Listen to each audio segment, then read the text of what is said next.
Hey, everybody.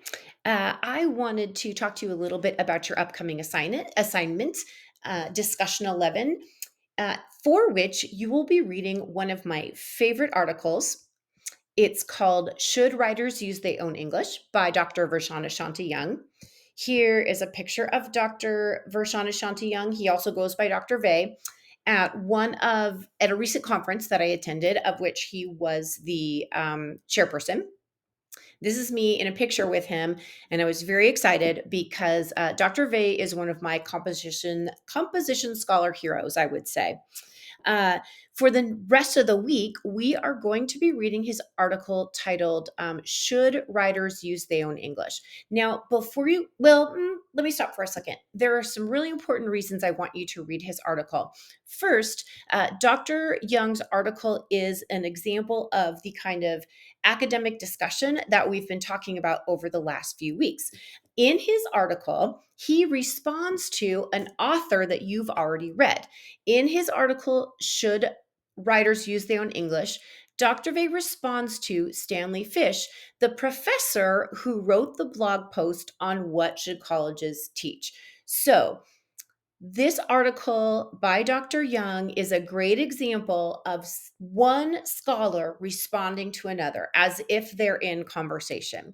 The second reason I'm interested in having you read this article is because it adds an important idea into an argument or discussion that we've already been having. So, in this case, I'm asking you to read Dr. Vershana Shanti Young's article not just for what it says, though I do want you to pay close attention to what it says, but also for what it does.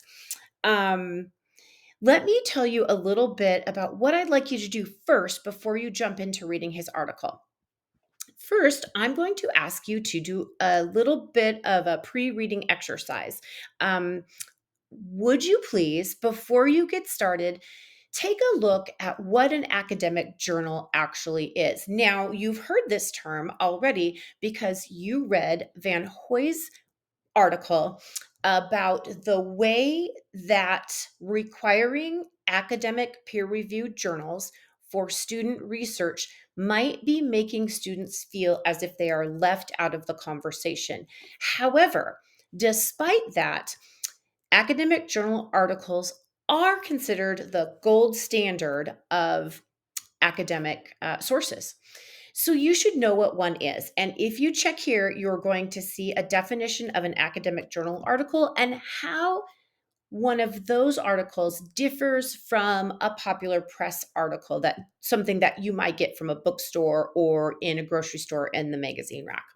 Uh, so, after you read a little quick explanation of what an academic journal article is, I'm going to have you watch just a part of this interview with Dr. Vershana Shanti Young so you can hear him talking about one of his key ideas, which is called code meshing. So, just check this out. Really, it's only about 2 minutes long so that you kind of get an idea of what it is you're reading, an academic journal article, and what it is this author, Dr. Young, is focusing on, something called code meshing, and you'll see that here. Okay, then you'll get started reading this essay. A couple of things to keep in mind. Dr. Vershana Shanti Young's essay is written in a dialect that you might not be familiar with. So, what I'd say is just kind of go with it. There may be some parts that you don't understand right away, but if you keep reading, I think you will catch on.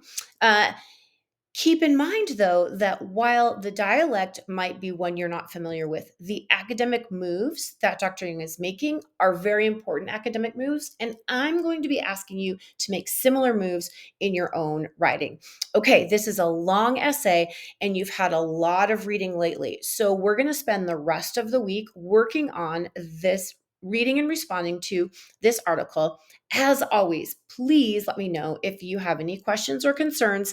I would love to talk to you about them. All right. Thanks. Enjoy your reading.